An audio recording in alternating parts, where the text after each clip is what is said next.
মানবিক নায়িকা হিসেবে আগে থেকেই প্রশংসিত ঢাকাই সিনেমার লাস্যময়ী চিত্রনায়িকা পরীমণি। বিভিন্ন সময়ে চলচ্চিত্র ও তার বাইরের অসহায় মানুষের পাশে তাকে দাঁড়াতে দেখা গেছে। এই নায়িকা নিজের মানবিক কাজে যুক্ত করার পাশাপাশি অন্যদেরও মানবিক কাজে থাকার আহ্বান জানিয়েছেন।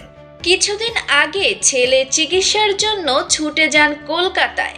ছেলে সুস্থ হওয়ার খবর জানিয়েছেন ফেসবুকে। দুদিন আগে ছেলে পদ্মর হাস্যোজ্জ্বল ছবি শেয়ার করেছেন ভক্তদের মাঝে। এবার বিমানের জানালার দিকে তাকিয়ে সুবিধাবঞ্চিত শিশুদের নিয়ে কথা ভাবছিলেন তিনি। পরীমণি তার কোলের ঘুমন্ত পদ্মকে নিয়ে বিমানের জানালার দিকে অপলক তাকিয়ে কি যেন দেখছেন আর ভাবছে দূরের দুনিয়াটা কতটা অসহায়। দেশে শীতের তীব্রতা বেড়েছে। এই শীতে অনেকেই গরম কাপড় থেকে বঞ্চিত।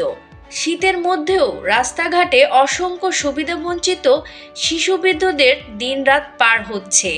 বিত্তবানদের সবাইকে তাদের পাশে থাকার আহ্বান জানিয়ে শনিবার সন্ধ্যায় পরীমণি ফেসবুকে স্ট্যাটাস লেখেন, আমাদের আশপাশে কত সুবিধাবঞ্চিত বাচ্চা বৃদ্ধারা শীতে কষ্ট পাচ্ছে, তাদের পাশে থাকি চলেন। আমিও নিশ্চয়ই আমার সাধ্যমতোই চেষ্টা করব। এই পোস্টে অসংখ্য মানুষের শুভকামনা অর্জন করছেন ঢালিউডের এই চিত্রনায়িকা। পরীমণির এরকম মানবিক চিন্তা চেতনা আপনাদের কেমন লেগেছে কমেন্ট করে জানান।